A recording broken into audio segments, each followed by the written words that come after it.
नमस्कार जैन साथियों। पूरे देश के युवा लगातार सेना रैली भर्ती न होने से बेहद परेशान हैं और आए दिन इसके ऊपर युवाओं की जो निराशा है वो बढ़ने को देखी जा रही है। और इसी मुद्दे को लेके मैं नागौर सांसद माननीय श्री हनुमान जी बेनीवाल के साथ लाइव जुड़ा हूं। और हनुमान जी बेनीवाल वो सांसद होंगे भारत के जिन्होंने इस मुद्दे को ऑलरेडी लोकसभा में 3-4 बार उठाया है और रक्षा मंत्रालय से जुड़े हुए तमाम आला अधिकारियों से उन्होंने मुलाकात की है। और इसके साथ साथ सेना के जो तमाम जो नियम और क्राइटेरिया है उनको फॉलो करते हुए उन्होंने इस मुद्दे को आगे बढ़ाया है। साथियों, अभी हम बात करते हैं आपके जो तमाम वो मुद्दे हैं, जो मुख्य मुद्दे हैं, उनके ऊपर माननीय सांसद हनुमान जी बेनीवाल से। सांसद साहब, सबसे पहले तो पूरे देश में अभी ट्विटर पे बहुत ज़बरदस्त ट्रेंड हुआ था। 2 मिलियन से बाहर युवाओं ने ट्विटर पे ट्वीट किया था और उसके ऊपर अभी तक सेना मुख्यालय की ओर से संज्ञान नहीं आया। क्यों एग्जाम आखिरकार आयोजित नहीं हो रहा? क्यों सरकारी नींद सो रही है? देखिए, कोरोना का बहाना लेके जी सरकार सेना भर्ती और सेना के एग्जाम नहीं करवा रही है जी। इस संबंध में लोकसभा का जो पिछला सत्र था उससे पहला सत्र था। मैं हमेशा नौजवानों के रोजगार की बात करता हूं और चूंकि किसान का बेटा हूं तो ज्यादातर सीमाओं पे किसान के बेटे इस देश की आज़ादी से लेकर आज तक शहादत देते हैं। सीमाएं सुरक्षित है उनकी वजह से। तो हमेशा मैं पैरोकारी करता हूं कि सेना भर्ती समय पे आयोजित हो। और इसको लेके गत सत्रों में मैंने मामला उठाया था और मैं राजनाथ सिंह जी से व्यक्तिगत रूप से 2 बार मिला सेना भर्ती को लेके कि आप सेना भर्ती आयोजित कराएं। पूरे राजस्थान के अंदर भी मैंने पिछले लोकसभा से तो राजस्थान की बात करी, देश की बात करी।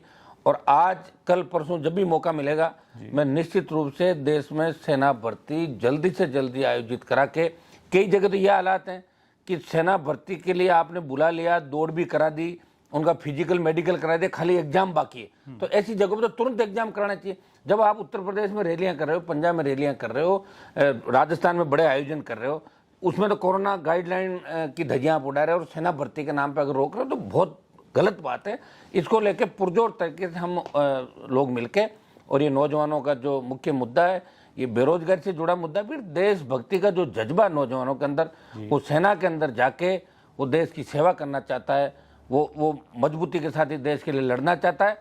और दुर्भाग्य इस बात का है कि सरकारों के संज्ञान में ये बात अभी तक नहीं आई। हम सरकार के कानों तक इस आवाज को इस लोकसभा सत्र में मजबूती से पहुंचा देंगे। सर, 2 साल से अधिक समय हो गया है, युवा लगातार एज आउट होते जा रहे हैं, फिर कहते हैं देश की सेवा के लिए युवाओं का जो ग्राफ है वो नीचे गिरता जा रहा है। आखिर युवा कितने दिन और इंतजार करें? इस मामले में हम एक बात ये भी करेंगे कि 2 साल से जो भर्तियां रुकी है कोरोना के कारण, इसके अंदर 2 साल की छूट भी बच्चों को रिलैक्सेशन इसके अवधि के अंदर मिले।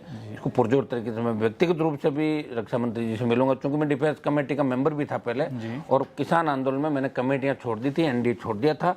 और लेकिन मैं फिर भी किसान का बेटा होने के नाते प्रयास करूंगा कि मेरे छोटे भाइयों को किसी तरह की तकलीफ नहीं हो।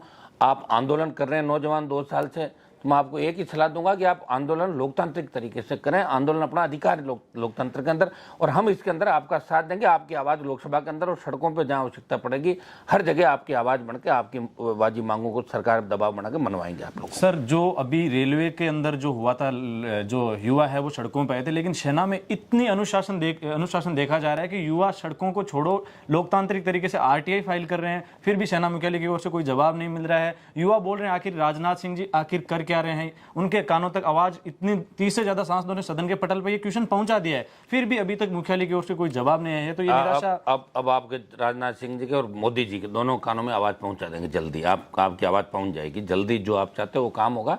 सेना भर्ती भी होगी, नियमित रूप से होगी, और कोरोना से भी ईश्वर ने चाहा तो हमें मुक्ति मिलेगी इस बात से। जी सर, बिल्कुल। एक आखिरी क्वेश्चन ये है कि देश के अंदर केवल सेना मुख्यालय का इसमें रोल नहीं होता, स्टेट गवर्नमेंट का बहुत बड़ा रोल होता है, क्योंकि वो परमिशन जारी करती है सेना रैली भर्ती के लिए। अभी तो कोरोना का बहाना है, लेकिन पहले क्या होता था कि कई कलेक्टर अपनी मनमर्जी के आधार पर प्रशासन अनुमति नहीं देते सेना रैली भर्ती के लिए। युवा इस बात से भी डर रहे हैं। आप क्या प्रशासन को संदेश देना चाहिए? आपको अनुमति को लेकर कोई दिक्कत नहीं आएगी। इस देश में, प्रदेश में जहां भी कोई कलेक्टर अनुमति नहीं दे, मुझे फोन कर लेना आप, मैं अनुमति दिलाऊंगा आपको। तो ये थे नागौर सांसद हनुमान जी बेनीवाल, जो युवाओं और जवानों की बात का कोई भी मुद्दा हो, उनको चाहे राजनीतिक गलियारा हो या सांस्कृतिक या मानवीय मूल्यों के आधार पर अगर हल निकालना हो तो सबसे पहले देश की आवाज की आगे बन के ये आते हैं। साथियों, आप देख रहे थे एडी आर्मी पॉइंट। अपने मेजबान धनेश को दीजिए इजाजत। मिलते हैं अगली वीडियो के साथ। जय हिंद, जय भारत।